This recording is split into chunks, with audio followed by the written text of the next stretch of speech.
only thing that gon' be normal is distribution. Normal folks gon' infuse some. Optimize your lineups and you feed the rest, you mute them. Turning it up, these numbers are loud. Peeping this game from a nimbus is wild. Making it rain. While I embrace all this risk, I'm insane. Talking about that best bill, I'm the best rest till into the next well. Guess I got next still.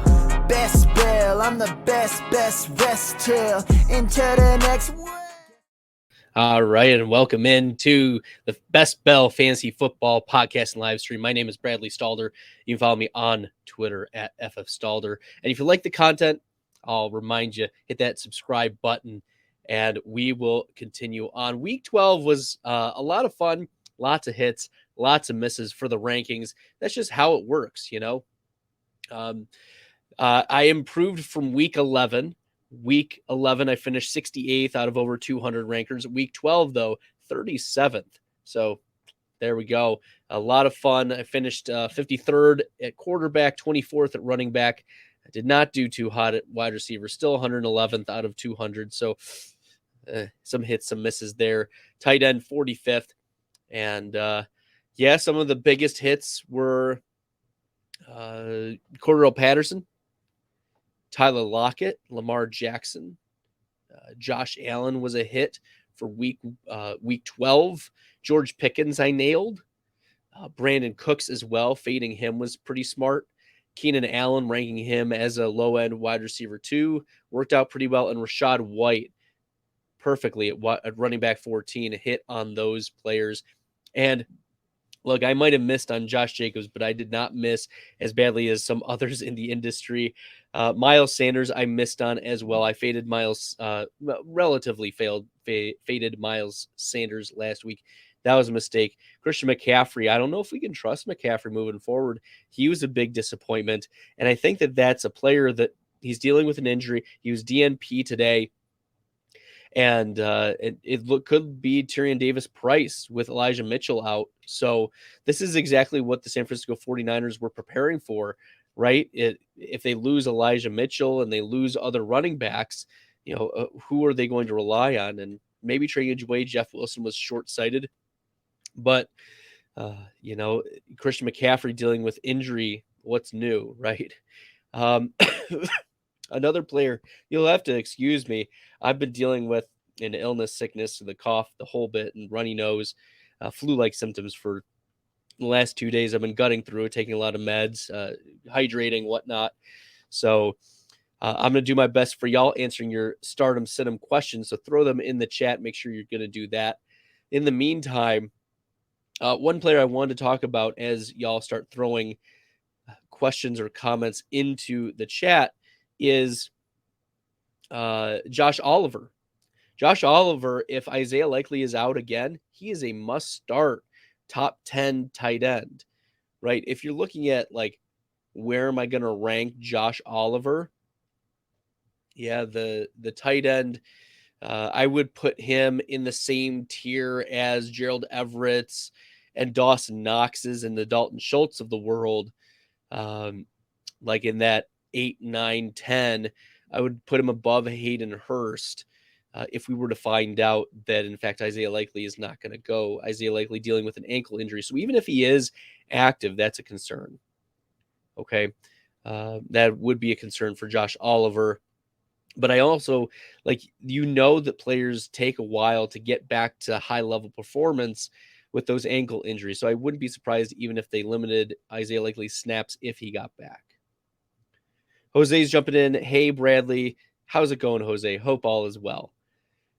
Rage Rod, will Tony Pollard perform better this week? That's a good question. The Dallas Cowboys get the Indianapolis Colts. Okay. And the Colts are really, really stingy against wide receivers, but against running backs, my data is loading here. The Indianapolis Colts are like a mid-pack team against running backs, so I would think he's going to perform better. The Colts give up on average almost 6 receptions to the running back position, and that's been the Tony Pollard special. They give up on average 41 receiving yards, 92 rushing yards, and you have to think the majority of that is going to go to Ezekiel Elliott. But the receiving end of it for Tony Pollard, I could see him still getting into that top 15 or so right now. The consensus for Tony Pollard is in half PPR, running back 12. I think that's a little spicy.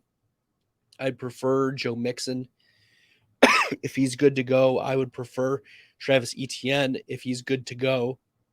Etienne's not going to practice much this week, so we are monitoring that situation. Miles Sanders does have a tough matchup. Jeff Wilson has a tough matchup. Rachaad White, so I think that Tony Pollard is more of that running back 15 to 16 than your running back 12 that he's at consensus. So I think I'll be a little bit lower than Tony Pollard, but he's still going to be startable for you.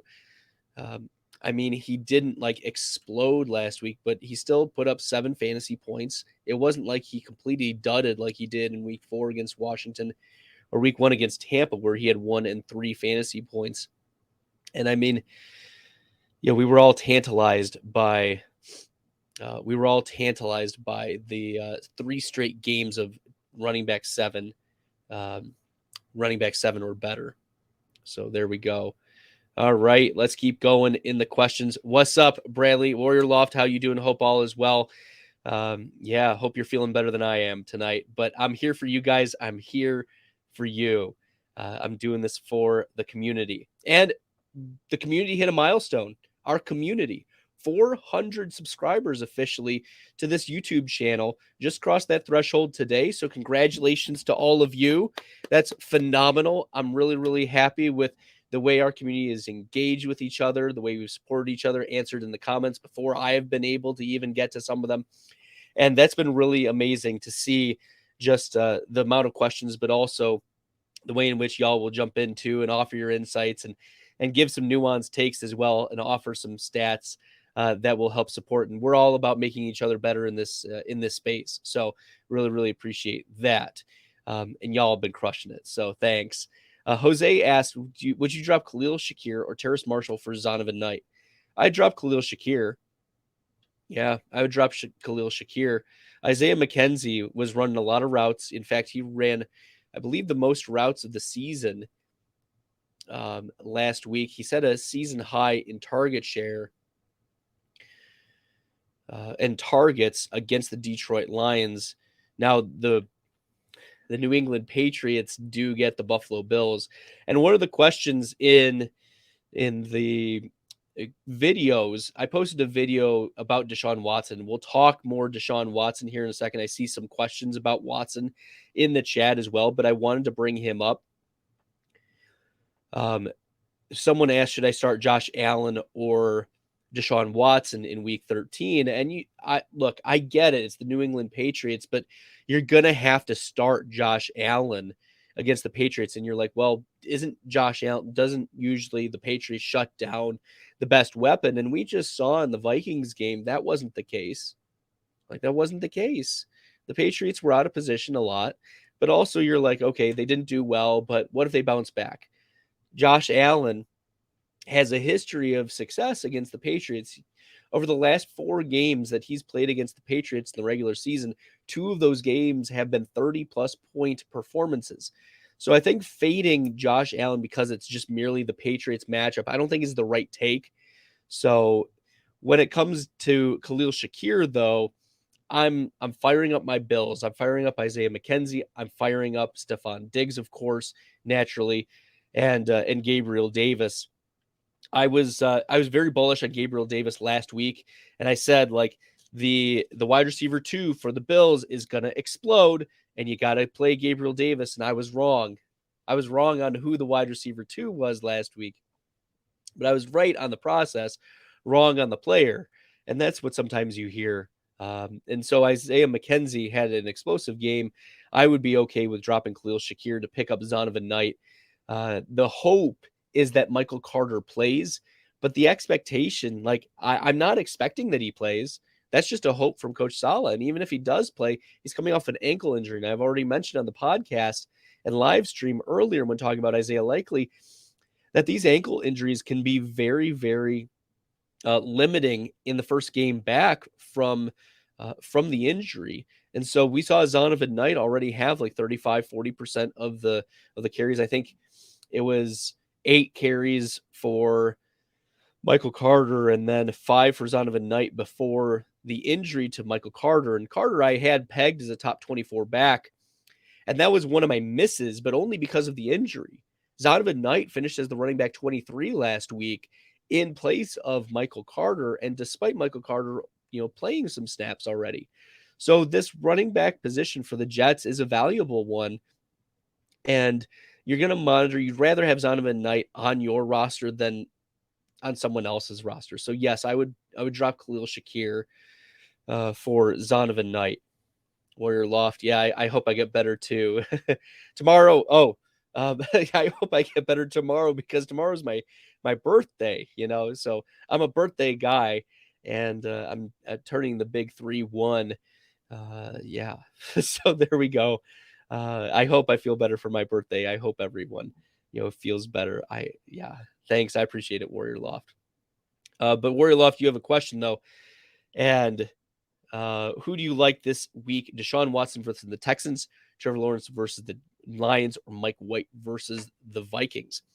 This is interesting that you bring this up, Warrior Loft, because I don't know if I should say, maybe I should. I did sign the contract already. I have a contract to work the rest of the year to write some articles for Full-Time Fantasy. And my first article should be posted tomorrow morning. And it's going to highlight all 3 of these quarterbacks. In fact, 3 of the 4 quarterbacks from the article are going to be highlighted in this question.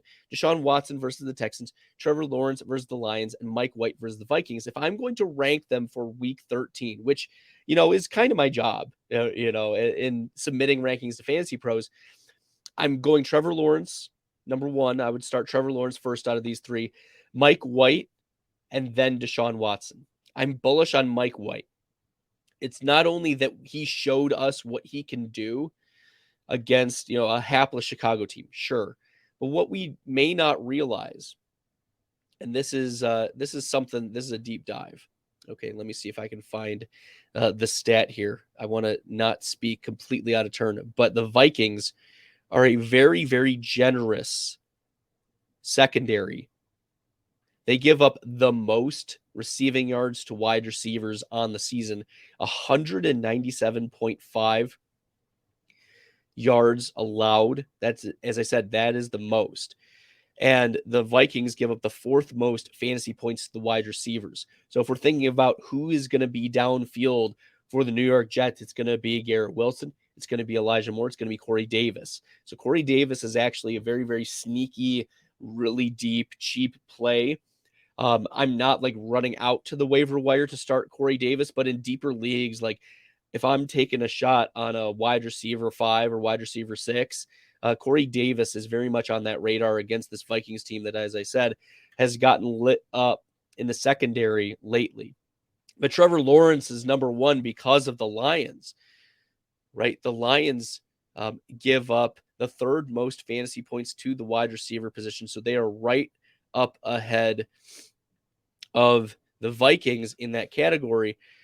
And when it comes to quarterback scoring, the Detroit Lions give up 23.9 fantasy points to the quarterback position. That is the most in the NFL, but you're like, okay, the most by only a little, right? No, by a lot, by a significant margin.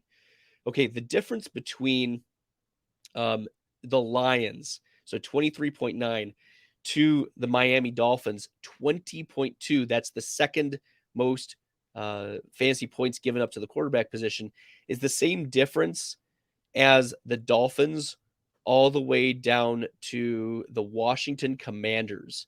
And the Washington Commanders, I believe, are 17th.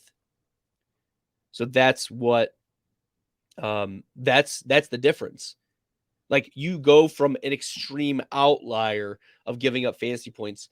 They give up a lot of rushing yards, and we've seen Trevor Lawrence give up rushing yards, okay, or rush pretty regularly. He's not known as like a Lamar Jackson Konami code type of quarterback, But Lawrence, he's had some rushing games and some rushing touchdowns, and I wouldn't be surprised. I wonder what the prop is for a Lamar Jackson rushing touchdown or a Trevor Lawrence rushing touchdown. Right now, the consensus for Trevor Lawrence is quarterback 9 on Fantasy Pros. I think I want to bump him up ahead of Geno Smith, who gets the Rams, ahead of Dak Prescott, who gets the Indianapolis Colts, and perhaps ahead of even Lamar and Tua, who get San Francisco and Denver. Right? I think this is a reasonable place to put Trevor Lawrence as like in the quarterback 6 realm. Like, I would not be surprised if Lawrence finishes that high. I mean, looking at what he's done, Trevor Lawrence has finished as the quarterback 5 or better 3 different times so far this season. So he's shown ceiling, he's shown upside, okay? And in what is projecting to be one of the highest over-unders in Detroit, in Ford Field, in a dome. Yeah, give me the shootout potential of Trevor Lawrence over Mike White, even though Mike White is also in the dome. Like, I could see Trevor Lawrence and Mike White being a lot closer. And then Deshaun Watson, I'm probably going to have to talk about Deshaun Watson over and over and over again. Like, allegedly what the man did was, I've gone on podcasts and I've talked about it already. But this is for fantasy, from fantasy perspective. Deshaun Watson travels to Houston, and this is a revenge game narrative, but it's been 700 days, or it will have been 700 days since it will have been 700 days since Deshaun Watson played in an NFL game. And he gets the Houston Texans.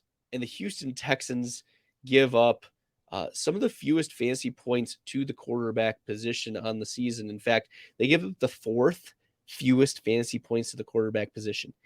And you're like, but Bradley, like, they're poorly graded secondary. Why do they not give up fantasy points to quarterbacks? They don't give up fantasy points to wide receivers either. Why is that? I don't understand how the Texans can be such a lockdown team when they've got they don't have a lot of talent in the secondary. And it's simply because, for the record, the Texans give up the 6th fewest fantasy points to the wide receiver position. But the reason why is because these games get so out of hand at the beginning of the game, and then the opposing team just rushes. Like we saw 30-plus carries from Saquon Barkley. So this is very much a Nick Chubb game script against the Texans. I'd be firing up Nick Chubb. And that was one of my bigger hits on the week last week. I think there were only about 12 rankers who were higher than me on Nick Chubb. So, I would go, just to finish up this question from Warrior Loft, Trevor Lawrence, Mike White, and then Deshaun Watson. I think rest of season, Deshaun Watson, mid to back end quarterback 1 as he shakes off the rust. But as we've seen, Deshaun Watson has had quarterback 1 weekly finishes and been an absolute stud. He's also got some of the best supporting cast, like, in whole of his career, right? He had DeAndre Hopkins and Will Fuller, but now he has Amari Cooper. He's got David Njoku. He's got Nick Chubb. He's got Kareem Hunt. He's got much more talent just everywhere on this offense. Throw in Donovan Peoples-Jones, who has some flashes, and we saw Anthony Schwartz break off a big play last week. So that's how I would rank him there, Warrior Loft. Okay. I see him taking the risk of Watson over A.J. Brown. Interesting. The Philadelphia Eagles this week get the Tennessee Titans. And the Tennessee Titans give up a lot of fantasy points to the wide receiver position. I'm more comfortable starting A.J. Brown over Christian Watson. I don't think Watson has ascended that high. I don't think A.J. Brown has dipped that low. The Tennessee Titans give up the 2nd most fantasy points to the wide receiver position on the season. They give up, on average, about 1.3 touchdowns, 185 receiving yards. And so I would fire up A.J. Brown over Christian Watson. Icy says, "You sick, bro? You're good." Yeah, I'm dealing with some symptoms, but I appreciate you tuning in anyways and dealing with my sickness. I'm here for y'all. I'm here for y'all. I'm sick too. I hate this season. Yeah, it's tough. Well, I work at a school. We got 750 kids plus another, or actually we have 850 kids. Usually 750 of them show up every day. And then about 60 plus staff members that I interact with daily. So it's tough. It's hard to avoid. Plus my kids go to school and they bring things home. So it's just a matter of trying to avoid it as long as I can. Okay. QQ from YouTube. Thanks for tuning in. Appreciate you. Who would I slot in the running back 2 role? Pacheco, Kyren Williams, or Mostert, or DeAndre Swift? The answer is clearly DeAndre Swift. This is actually the first week that DeAndre Swift is not on the injury report. You're like, but Bradley, he busted last week. Bradley, it was terrible. Bradley, DeAndre Swift doesn't score fantasy points, blah, blah, blah, blah. Yeah, he gets Jacksonville. Stop it. Okay. Jacksonville gives up fantasy points to the running back position. And if you watched the game against the Bills, there were 2 times where DeAndre Swift was stopped at like the 1 or 2 yard line and almost had a touchdown. And I was one of the highest rankers on DeAndre Swift. I think there were only about 10 rankers higher than me on Swift. And I had him at running back 27. The consensus was at like running back 33. He finished as running back 35, but if he falls in the end zone, right, we're talking 14 fantasy points, which is the most he's had since week 2. So DeAndre Swift, give me a positive matchup against Jacksonville. He's healthy. I think he's going to get more play. In fact, this was the most opportunities that DeAndre Swift has had since week 1. Okay. DeAndre Swift, week 1, had 18 opportunities. Week 12 against Buffalo, he had 13. Every other week, he's had 11 or fewer opportunities in the game. So that's targets plus rushes. So against Buffalo, like they were playing catch up, but you have to think that DeAndre Swift is going to get some more play. So there we go. So yeah, you're firing up DeAndre Swift this week as a high-end running back 2, maybe even a running back 1. I'm getting a little spicy. I'm sick of the DeAndre Swift hate out there. Don't spew it, guys. DeAndre Swift, I'm a big fan. He's got an amazing talent. He's on a team that is willing to score points. You have to give Detroit props for the offense that they're running. Right now, DeAndre Swift is running back 29 in consensus. That makes no sense to me. Like, move him up to running back 18 or even higher. That makes sense. So, yeah, give me DeAndre Swift. MJ's Elite Vlogs, appreciate you jumping in. Yeah, make sure you guys are subscribing just like MJ suggested. Make sure you're hitting that red subscribe. We're growing the channel. We're over 400. We're at 400, probably over 400 by the time the live stream is over. Yeah, 401 right now. So I appreciate y'all jumping in. Make sure you're hitting that subscribe button. I want to answer as many questions, and I'll stay on.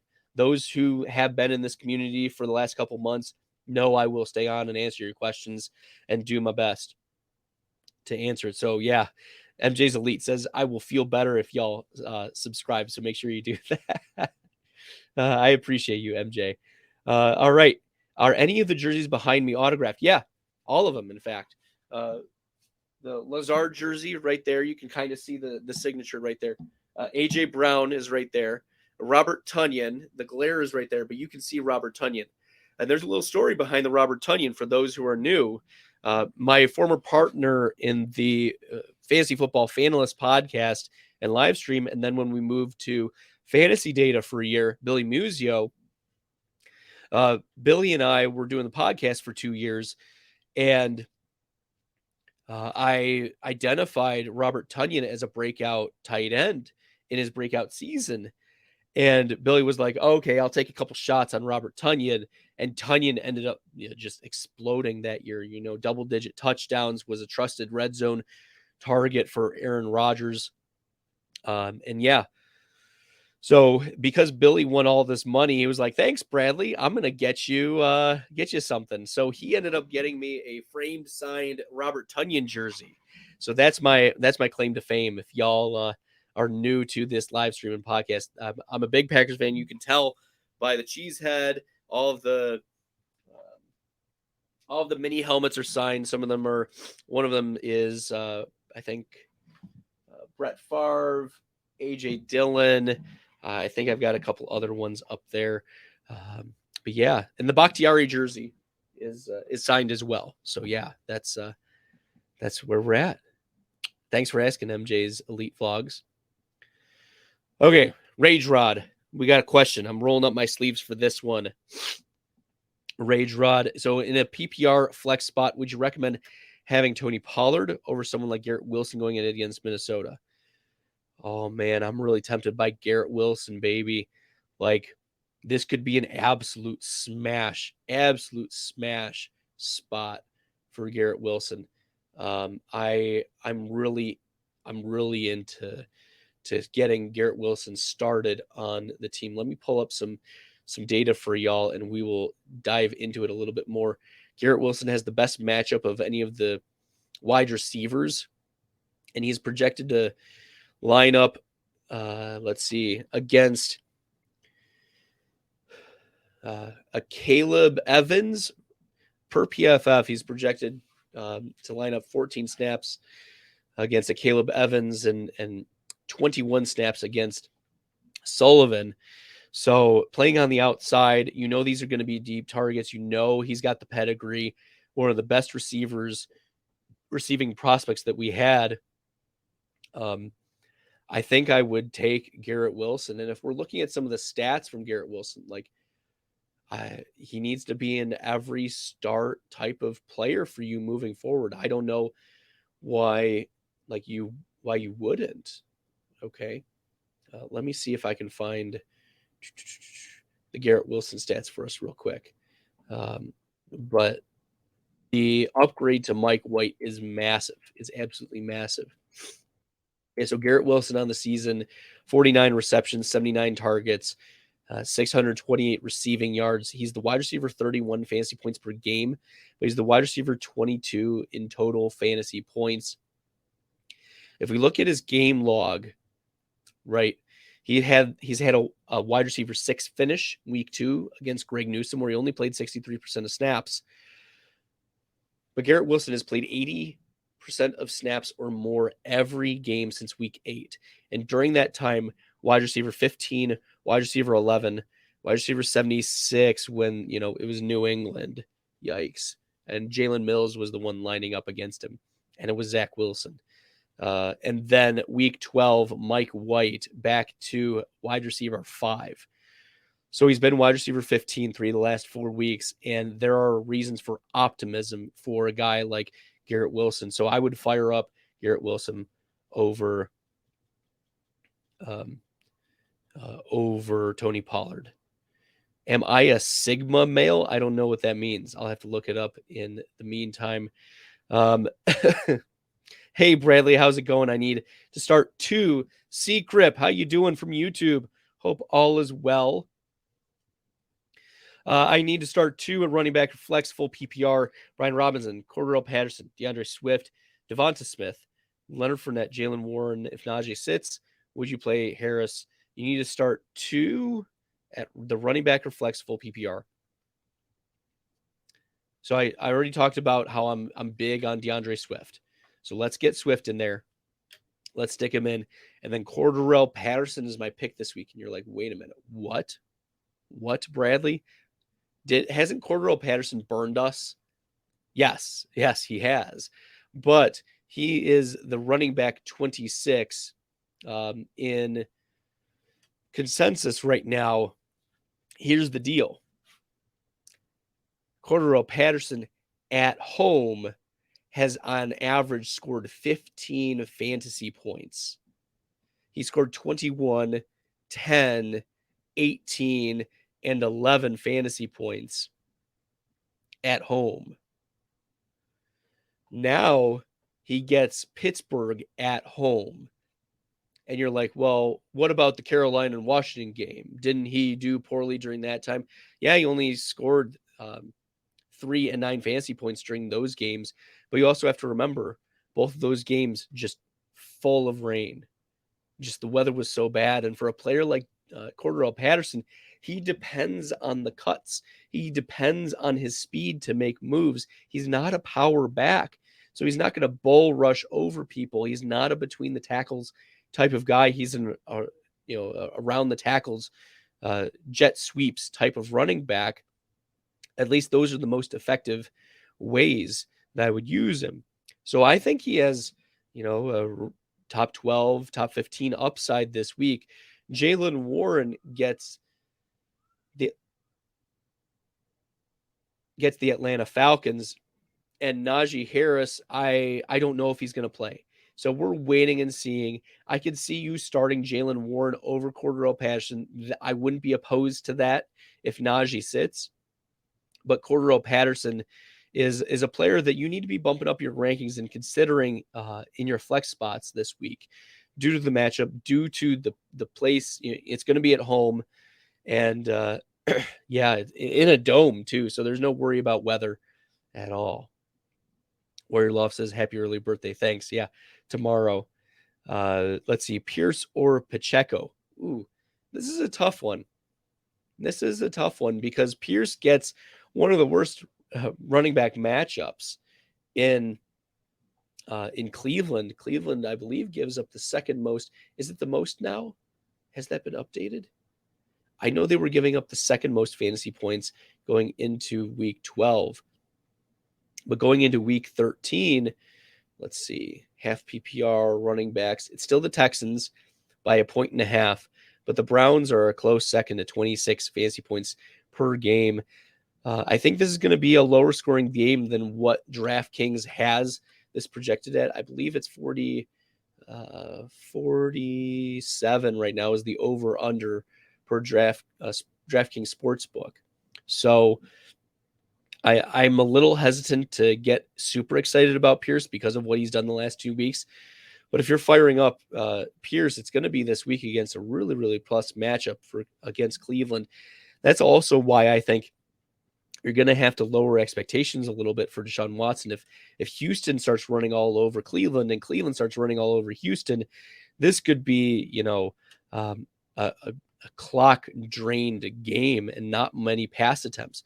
Like Deshaun Watson in his career has had games where he's only thrown like 25 passes in a game. So there we go. Now to talk about Pacheco at Cincinnati, I think I would lean Pierce over Pacheco. Yeah, I would lean that way, given the matchup for Pierce. And Cincinnati is, I know they're really tough against quarterbacks, but let me pull up the running backs, the running back spot. Yeah, Cincinnati's middle of the pack. So it's not a plus or minus matchup for Pacheco. I would go Pierce, given how close it is. Yeah, Warrior Loft, congratulations on your article deal. Thank you. I appreciate it. Congrats on writing for full time. We'll read each one. Yeah, so I'll be doing a couple articles rest of the season for them. And then we'll see what happens from there. But I really love this channel. I really love the community we've been building. So yeah, I just like for fantasy data, I write an article every Friday and Top Prop Fantasy as well. I drop articles for them. So make sure you're checking those out. I try to tweet those out when they drop. And so that's why you should follow me on Twitter at FFStalder. And then also I talk about a lot of the content, here on the podcast. So make sure you're hitting that red subscribe button right there if you are new. Yeah, thanks, QQ. Appreciate you. Warrior Loft says Mike White looks really poised in the pocket. Yeah, he seems to be making really good decisions. 3 big weapons. Yeah, same as the Lions. So I do like Mike White this week. I think he is a viable streaming quarterback if you are in need of one. Yeah. Should I trade McCaffrey for a medium RB plus some receivers like Lockett or Evans? Yeah, so if you can get McCaffrey for Lockett, and Lockett has played well lately. Let's pull up some Lockett stats because Lockett was a player I was saying time and again this offseason. He just jumped off the charts as an ADP value. I said, it doesn't matter how bad Geno Smith is. And in fact, Geno Smith was pretty good last year. In fact, I put out a whole thread of tweets about Geno Smith, and he ended up retweeting one of them where it was like he was actually top 12, top 15, and these stats in the snaps that he played last year. So Tyler Lockett right now, he gets the LA Rams. He's the consensus wide receiver 19 on the week. And he hasn't played the Rams yet, but he's finished as the wide receiver 28 or better. And what is that? 1, 2, 3, 4, 6 of the last 8 games. Yeah, 6 of the last 8 games for Tyler Lockett. He's been a tremendous, tremendous flex wide receiver 2 value for you that you were getting in the 8th, 9th, even 10th rounds some places because the fear of Geno Smith. When if you were actually digging into the stats and seeing from the data that I was talking about in the offseason, Geno Smith was a viable play.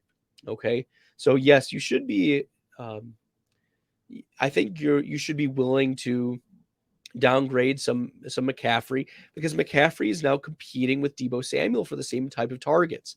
You've seen both of their target shares get diminished because they're low ADOT. They're close to the line of scrimmage. They're the same. And this is what I said after the McCaffrey take. Ayuk is going to stay pretty much the same.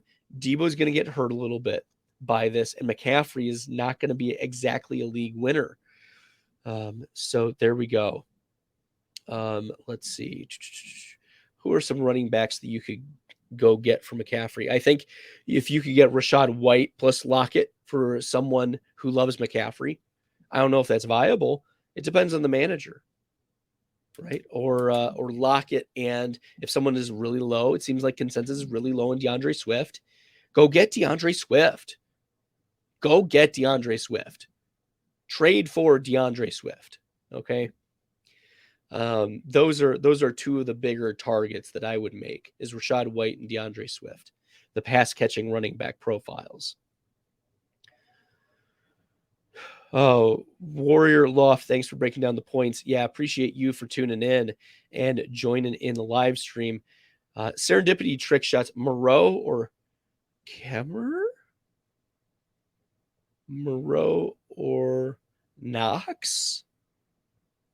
Komet, Moreau or Komet. And right now, Foster Moreau is the consensus tight end 10 against the Chargers. And Cole Komet is the consensus tight end 14 against the Packers. The Packers typically don't give up any fantasy points to the tight end position. Cole Komet, last time he played Green Bay, 1 target, no receptions. And if Justin Fields doesn't play, like how can you fire up Komet with any level of confidence? You know, he played against the Jets, 3 targets, 27 receiving yards on 6 targets. He finishes the tight end 24. Yeah, give me Foster Moreau. Give me Foster Moreau. Yeah, Foster Moreau, Moreau Komet. There we go. Whew. There we go. We're making it through. I'm doing my best for y'all. As you can tell, I'm gutting through it, but this is for you guys, okay? Carr or Mike White? Roth, Tiberius Kane with the heavy hitting question. Quarterback start. Do we go with Carr or Mike White? Well, the consensus for Mike White is quarterback 17, which is too low. And Derek Carr right now is the consensus 13. Derek Carr has been the quarterback 10 each of the last 2 weeks. He's thrown for 295 and 307 passing yards. He's had at least 2 passing touchdowns in each of those games against Denver and Seattle. But he gets the LA Chargers, and this could very much turn into a shootout. The Raiders Chargers game is an over-under of 50.5, whereas the Jets Vikings is 44.5. So there is lowered optimism for a shootout. I would lean Carr over Mike White, but I could see Mike White outscoring him. Like, it's within the range of outcomes. I think this is a you have to lean with what the sportsbooks are expecting. Like, there's a full touchdown difference in the games. So, and it's going to be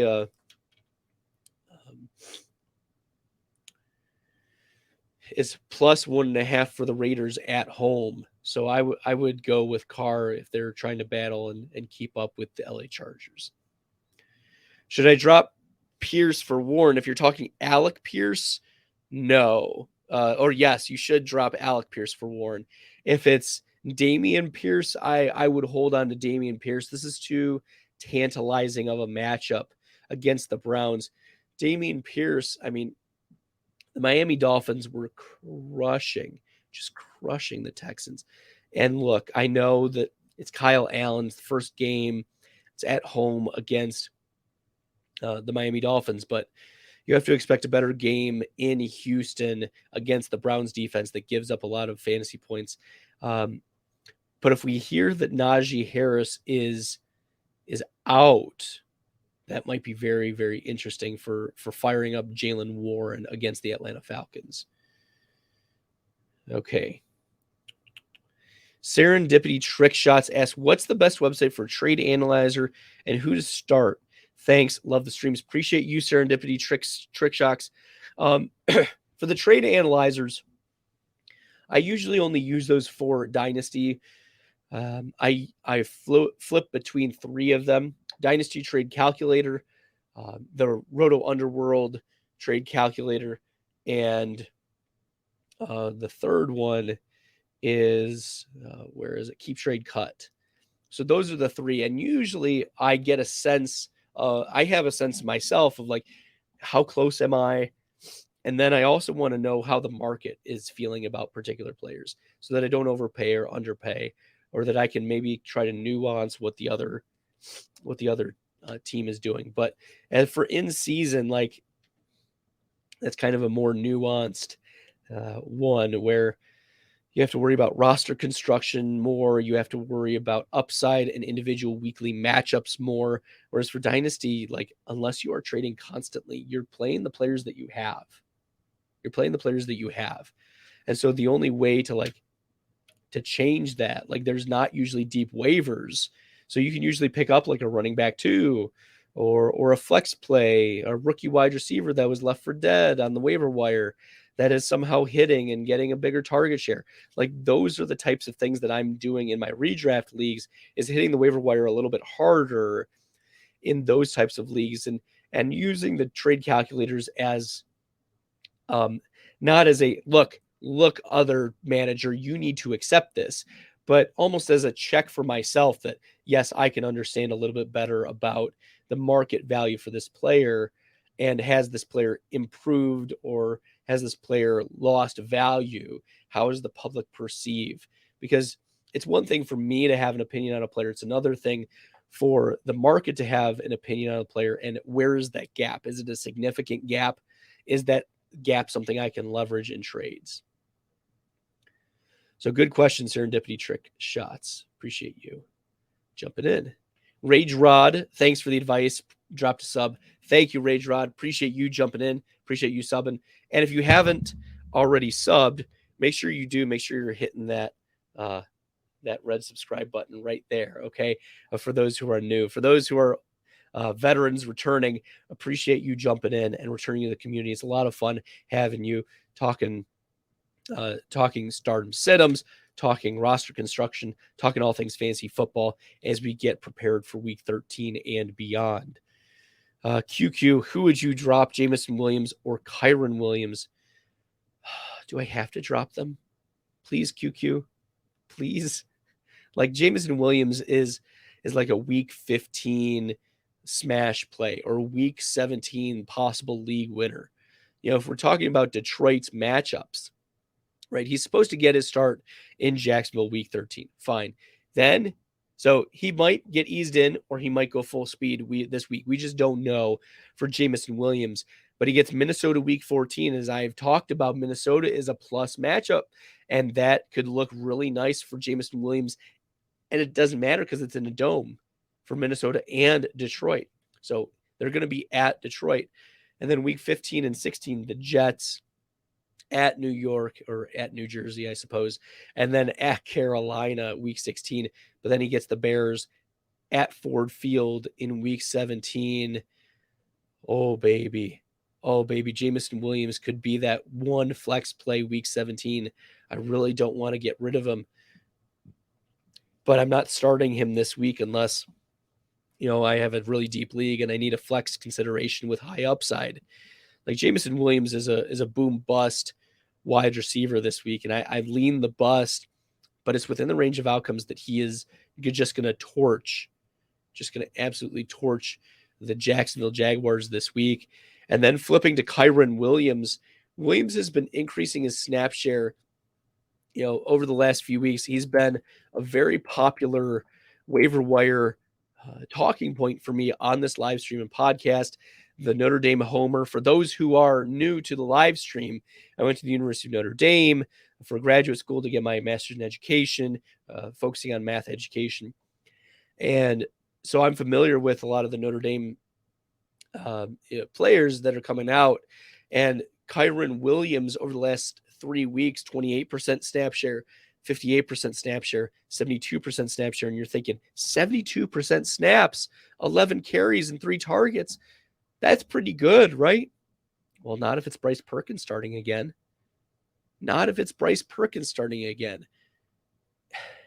Yeah, that's frustrating because he only had 60 total yards and finished as the running back 35. So as long as Bryce Perkins is the starting quarterback and Matthew Stafford, there have been some really negative reports about Stafford. There have been reports that he's had tingling in his legs and extremities, that he is still in the concussion protocol. He is significantly questionable for this week. I would not depend on Matthew Stafford in a Superflex league this week. I wouldn't expect him to come back. And this Rams team squares off against the Seattle Seahawks. So, unless you really need that running back start, I would stash Jameson Williams over Kyren Williams for right now. Appreciate the question, QQ. Hey, Bradley. Hey, Larry M. Appreciate you jumping in from YouTube. Hope all is well with you. Hope you're doing better than me because I sound sick as a dog right now. But hey, need a flex PPR, Rachaad White, Jeff Wilson, Pittman, Devonta Smith. Thank you. You're starting Diggs, starting ETN. Yeah, I think that's a tough one. Right now, Rachaad White is the consensus running back. Well, I moved it around a little bit. He's the consensus running back 17. Jeff Wilson is like the consensus 19 right now, so you have to lean Rachaad White over Jeff Wilson, especially given that Leonard Fournette may not be back for this week. We don't know. If Leonard Fournette is back, I think you're going to have to start Jeff Wilson unless we get word that Jeff Wilson is not ready to go. The Miami Dolphins probably just held out. He was held out for cramping and the game was out of reach. So Jeff Wilson is behind Rachaad White unless Leonard Fournette plays. Pittman for the Indianapolis Colts. The Colts take on the Dallas Cowboys, and you're fading Pittman this week. Dallas Cowboys are one of the toughest defenses. They force so many turnovers. I think they're 3rd or 4th in total team defense turnovers forced. They put a lot of pressure on the quarterback. If you look at the offensive line, defensive line matchups, it is just so in favor of Dallas. It's a 23% PFF projected advantage. The Dallas, or actually, hold on. Let me get this correct for y'all. Dallas does have an advantage over Indianapolis.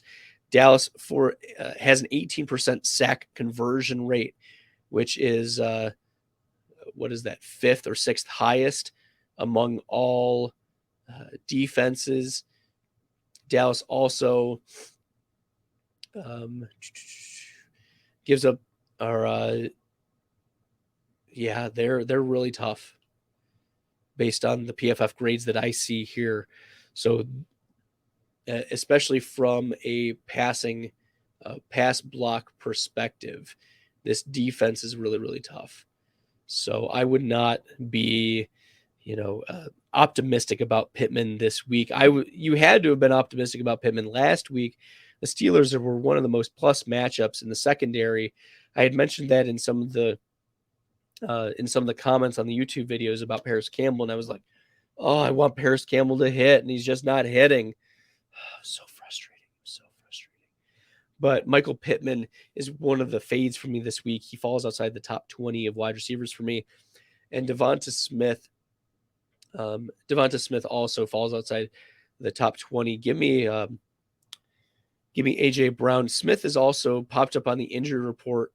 He's questionable, limited with a groin injury. So that's something worth monitoring. And if Smith can't go, I mean, we're firing up AJ Brown as a mid-pack wide receiver one anyways. So I would go in the full flex PPR. I'd probably go Rachaad White. Rachaad White had 9 receptions, 9 targets in this past game against the Cleveland Browns, and he ran the ball effectively at a 35-yard rush against the Browns as well. So I would go with Rachaad White in looking through those players. Is Odell a good pickup? Probably not. Real talk. Probably not. Do I like Amari Cooper? Season long, yes. Week 13, probably not. As I said, the Houston Texans give up some of the fewest fantasy points to the wide receiver position. This is projecting to be a Nick Chubb game. He may get hit for a couple deep throws. Deshaun Watson wants to throw for 400 yards against his former team. But I wonder if that's just not in the game plan. Stefanski is a very conservative coach when it comes to, play calling and is willing to use Nick Chubb a lot and Kareem Hunt a lot. So this is one of those, like, could Amari Cooper go like 3 for 90 and a touchdown? Yeah. And then he would pay off.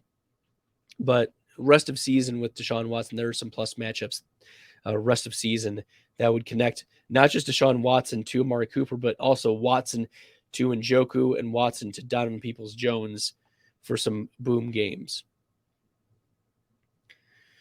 Kyrie Condones, appreciate you jumping in from YouTube. Thanks so much for that.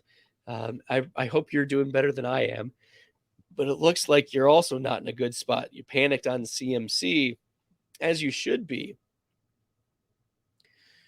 Christian McCaffrey, we should be worried right now. Christian McCaffrey is the consensus running back 7.5 PPR, and I think that's too high. I think that's too high for Christian McCaffrey. Let me pull up his stats. We have to be concerned, I think, for CMC because his usage just isn't what he was getting.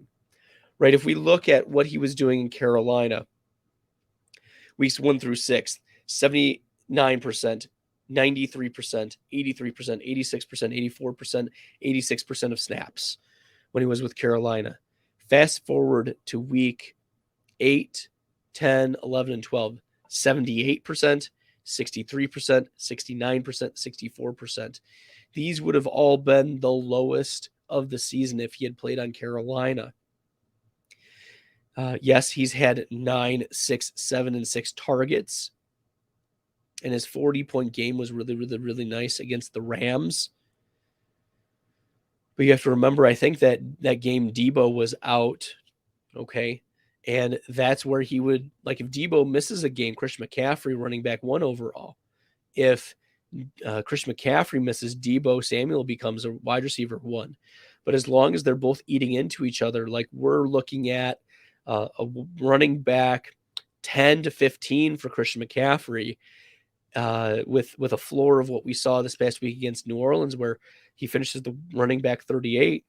And then Debo Samuel has not been faring very well. If you're fading someone even harder, it has to be Debo Samuel.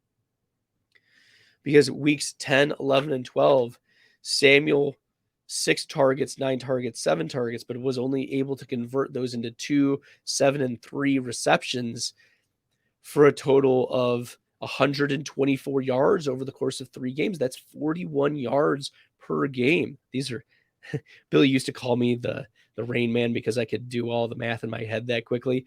But I mean, this has been 2 out of the last 3 games where Deebo Samuel's finished with less than 7.5 PPR fantasy points. So you should be worried about CMC, but you should be more worried about Deebo Samuel. Sports verse SF from YouTube. Thanks for tuning in. Thanks for your question. Appreciate you jumping in. Should I do Amari Cooper in CMC for Taylor Lockett and Peoples-Jones? I don't hate that. I mean, looking at what Jonathan Taylor has done over the last couple weeks, weeks 10, 11, and 12, Taylor's gotten 20 or more carries. He's gotten 2 or more red zone carries. He's gotten, 2, 4, and 4 targets. He's had 94 or more total yards and a touchdown in every game. He's finished at worst the running back 13 in PPR, and we saw the running back 1 overall in week 10. So I'm good with the Jonathan Taylor for CMC swap, the Lockett for Cooper swap, and then getting DPJ sprinkled in as a possible spike week later on. Yeah, there we go. I like that. C-Crip, appreciate you following up. It's my birthday tomorrow, so happy birthday to me. Thanks. December 1st. It's a good birthday. It's a birthday month. I share a birthday month with Jesus, so there you go. I got a quarterback start sit question. Trevor Lawrence or Justin Fields if he plays? I think you got to go Trevor Lawrence, right? The Bears are very hesitant to put Fields on the field. And if they put him on the field, everyone's going to be waiting with bated breath of, is Fields going to take another hit that's going to re-aggravate his shoulder injury, right? And Chicago this week gets the Green Bay Packers, and the Packers, they've struggled in the secondary a little bit lately, but they've also had, some bottled up games lately. So there we go. I would play Trevor Lawrence with the security of knowing you're getting a real plus matchup in a dome, right? You're playing this Green Bay Chicago game is in Chicago. The weather this time of year, it's December, it's windy, it's wet, it's going to probably be cold and nasty. So I'm monitoring the weather reports too. There's just too much to monitor. Just put Trevor Lawrence in your gosh darn lineup, secret. Yeah, don't overthink it. Put Trevor Lawrence in. Okay, the only way I'd be able to keep both Williams is if I drop either the Jets or the Steelers defense. Well, let's talk about defense, special teams, rest of season. The New York Jets, they get Minnesota, which I would expect, a lot of points scored. Buffalo, going to score a lot of points. Detroit, a lot of points. Jacksonville, we know, can score a lot of points. Seattle can score a lot of points. So I'm not too bullish on the Jets defense. The Steelers defense, rest of season, is it not showing up for me? Oh, the Steelers might be. There we go. They're facing Atlanta. That's right. Rest of the season, they get Atlanta, which could be a very interesting DST matchup. Baltimore, which if Lamar Jackson isn't right, you could see some issues there in Pittsburgh. Carolina, you can get some turnovers for Vegas. I mean, Derek Carr is coming off a 2-interception game. And then once again, Baltimore. So I think I would rather roll with the Steelers defense if I'm picking between the Jets and the Steelers rest of season, just based on the matchups. Connor LaRose, pick 1, flex, full PPR, Gabe Davis, Sutton, Rachaad White, Pirine, DPJ, and Swift. Gabe Davis, Sutton, Rachaad White, Pirine, DPJ, or Swift. We're going DeAndre Swift. We're going DeAndre Swift, baby. I'm all in on DeAndre Swift this week. Let's go. I have Chase, Waddle, AJ Brown, Ayuk, and Christian Watson. Which 3 would I start? I'd be monitoring the Jamar Chase situation very closely. I wasn't able to read in depth the Twitter thread that was sent out from the interview of Jamar Chase following the injury, but it looks like he's in line to play against Kansas City. I do want to play, Tua gets the 49ers, and I'm not too worried about, this San Francisco defense. I'm playing Tua this week probably against San Francisco. So I'm playing Waddle. Let's see. AJ Brown, you're starting this week. Brandon Ayuk. I would go with Christian Watson over Ayuk. That's how I would go. Waddle, Brown, and then Christian Watson. That's who I would have. Just give Jamar Chase one more week while he's healthy. What are your top 5 wide receivers for the week? Okay, well, let me pull up the rankings right now, and it looks like Stephon Diggs, is going to be up there against New England. He's going to get fired up. Devontae Adams against the Chargers. Tyreek Hill against San Francisco. Justin Jefferson, of course. And then I'm going to be a little spicy, and I'm on Ross St. Brown. I want to see this Detroit Lions offense get rolling. I'm pretty bullish on Amon-Ra. It's going to be between him and A.J. Brown. I need to figure out which Brown I want to put in my top 5. But I do want to start Amon-Ra St. Brown with confidence here. Taylor or CMC? That's tough. I would go Taylor rest of season. I have Foster Moreau rostered. Is Darren Waller coming back this season before the fantasy playoffs? Probably not. So which waiver wire tight end should I pivot to? Just hold on to Foster Moreau. Hold on. Baby, hold on. If you want to take a deep cut on Robert Tonyan this week, Chicago Bears are a plus matchup. But if Josh Oliver is out there and Isaiah Likely is out, I would start Josh Oliver over Foster Moreau and over Tonyan this week if we find out Likely is out. Ryan N., I'll have to come back to your kicker question. I haven't updated the kicker rankings yet. I was pretty sick last night, so I haven't done the kicker rankings. Sorry, bud. So you'll have to ask me when I do another live stream later on this week, okay? Don't forget, because I do want to answer it. I just haven't updated it yet. And then Ryan N., last question, Etienne, Rashad, Jeff Wilson, or Pierce. Full PPR, Pierce is not the answer. He doesn't get a lot of receptions. Jeff Wilson is interesting. This could be a much more, this is a revenge game narrative, right? For Jeff Wilson against San Francisco, traded away only to face him a couple weeks later. Etienne, I'm very bullish on. I've moved Etienne ahead of Jeff Wilson.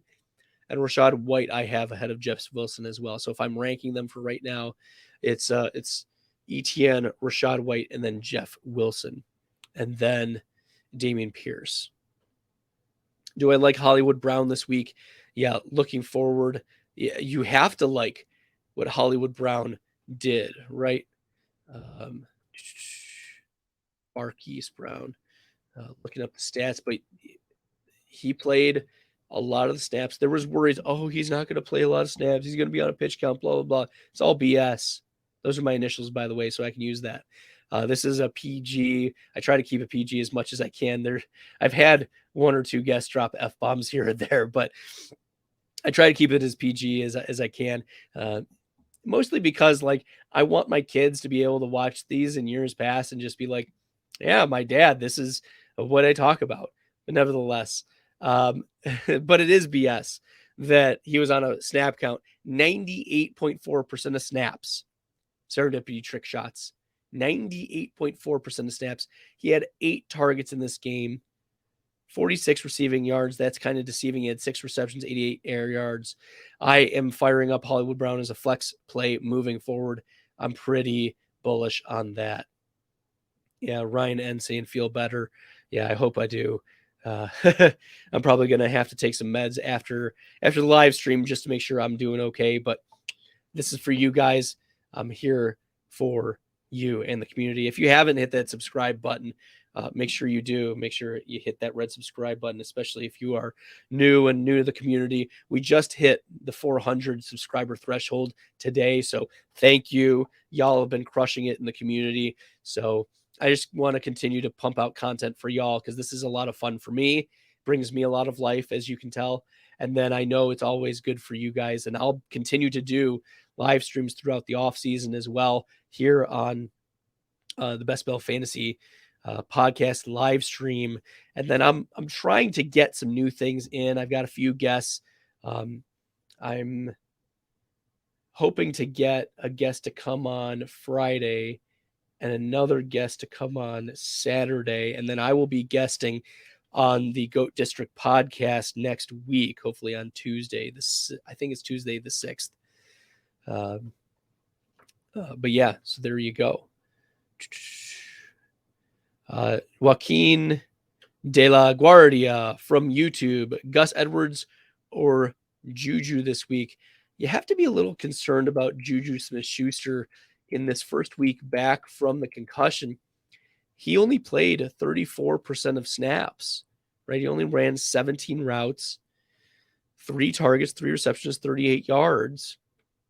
He was a top 8 wide receiver in week 7, 6, 7, and 9, but he left the Jacksonville game early with a concussion. He missed week 11, and then in week 12 was limited snaps. And I wonder if they're going to limit his snaps again. Give me Gus Edwards this week, given the volume. He's clearly the running back over Kenyon Drake that you want. Okay, C-Crip, need a flex for my other league. Pierce, Watson, Olave, full PPR. You're firing up Olave. You're firing up Olave, baby. Yeah, let's go Olave. I love Olave. Let's go. I will almost always go Olave. I'm a big Olave stan. Not just because I rooted for Ohio State in the game, but also this guy is amazing. And if they got him a good quarterback and not just Andy Dalton, I mean, we could be looking at some of the more ceiling weeks that Garrett Wilson is putting up. Felipe Zuniga, I'm sorry if I'm mispronouncing that. I apologize. Make sure that you hit that subscribe button, though, if I got it, or if I pronounced it right. If I didn't, you can unsubscribe. That's fine by me. Or you can let me know how it's actually pronounced, and I'll do my best in the future. I'm here about learning, too. So questions about Mike Williams. You're not starting Mike Williams until he plays a full game back, and I want to see it so he doesn't re-aggravate his ankle injury. Same thing with Jamar Chase. I wonder if the Bengals are going to – they've been playing it pretty conservative with him, and I wonder if they're going to limit his snap count against Kansas City, especially if the game is still competitive. Like, if the game is out of hand completely, then, they may just completely make him a 0. So there we go. I'm starting Barkley and Monty at running back. Okay. That sounds good. I mean, Monte against the Green Bay Packers last time, David Montgomery was, let me pull it up here. Last time Montgomery was the running back 8. He went 15 for 122, had 2 receptions for 14 yards. He was the running back 8. So yeah, you should fire up Barkley and Monty. Questions about Zonovan Knight. Felipe, I would ask that you check out the couple videos I posted about Zonovan Knight on the YouTube channel. He is a player that is going to get run in this Jets backfield. It depends on whether Michael Carter plays. There's coach's optimism that he will, but he was DNP today, and I don't know if he's going to practice the rest of the week. It's an ankle injury, so I would expect that he's going to take a while for Carter to get back to full speed, at least the first couple weeks. So Zonovan Knight, I think, is an interesting back-end running back 2 play who is a capable pass catcher in college and was a nice complimentary piece at North Carolina State. Who's my number 1 running back for the week? I think we have to go I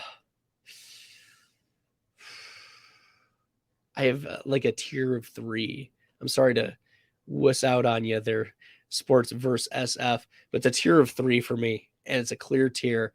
Austin Eckler, Nick Chubb, and Josh Jacobs. Those are the number 1 running backs for the week in a tier of their own. And then I have Derrick Henry, Jonathan Taylor, next. Browns #1 defense this week. Sorry, Ryan. I haven't updated the defense special teams either, but there we go. The Cleveland Browns should be, near the top, but they also do give up a lot of rushing yards. Kyle Allen was not very good though, so this could be a bloodbath maybe. We'll see. Debo or Christian Watson?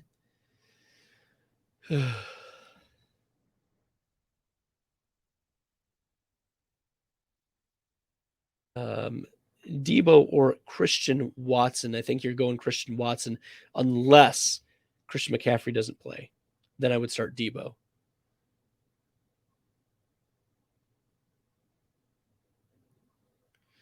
Okay. And then Njoku or Schultz. I would go with David Njoku. He's more athletic. His player profiler comp was Travis Kelce for a long time. I don't know if it still is, but he's an athletic freak. He's going to be the #2 receiving option. And I don't care about the narrative of, Deshaun Watson doesn't throw to his tight ends. He's going to throw to David Njoku because David Njoku is going to be open. Deshaun Watson he's going to throw to his open guys. And David Njoku is going to do that. So give me David Njoku even in week 1 over Dalton Schultz. Where am I from?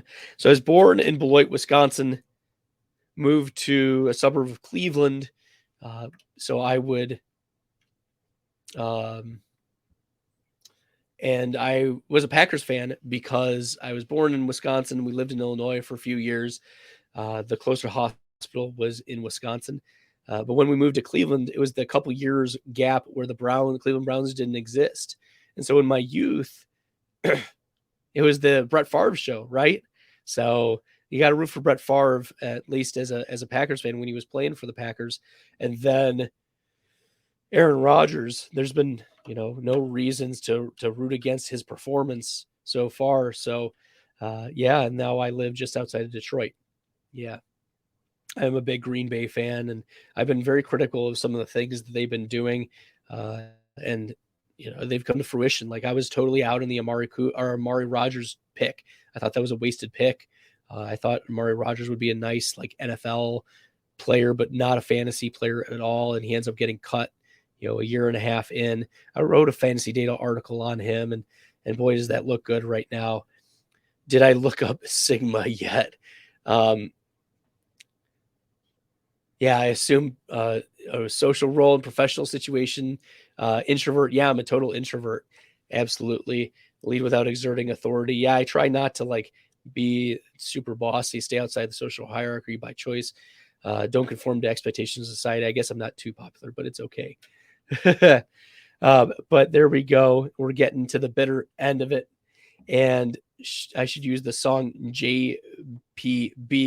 I actually got my own Best Bell song made by Gabe Gearing. Shout out to him. It's a banger intro. And I love, including it everywhere. I'm trying to get the audio of it as well to interweave riffs and whatnot. But if you want to, MJ's Elite, if you want to comment on one of the videos that I posted on the YouTube channel, a link to it, let me know and I'll take a look at it. Okay. But I like to have my own custom music because then it doesn't get flagged for copyright, right? Because YouTube is a little stinker about that. Cleveland, Washington, Tampa, or Pittsburgh defense. Ryan, ask these questions later on in the week for the live stream. I don't think any of these teams play on Thursday, so I think you can wait just a little bit while I, heal up and get those rankings updated. I appreciate your vigor and enthusiasm for asking, though, so don't quit. But you'll have to give me time to update that.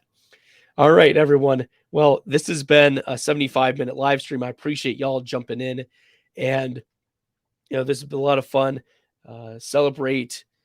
I hope you're celebrating the beginning of December tomorrow with a lot of snow and happiness and cold. I always wish on my birthday that it snows. So that and Christmas, I always hope it snows. That's my Christmas wish, is that it snows on Christmas, right? One can only hope. The childhood boyish magic is there. But nevertheless, thanks everyone for tuning in. Good luck with your Thursday night. Stardom Siddums, good luck with your Thursday night matchups, the Bills versus New England Patriots. And until next time, good luck in the fantasy football streets, everyone. I embrace all this risk, I'm insane. Talking about that best bill, I'm the best till into the next world. Guess I got next still. Best bill, I'm the best till into the next world.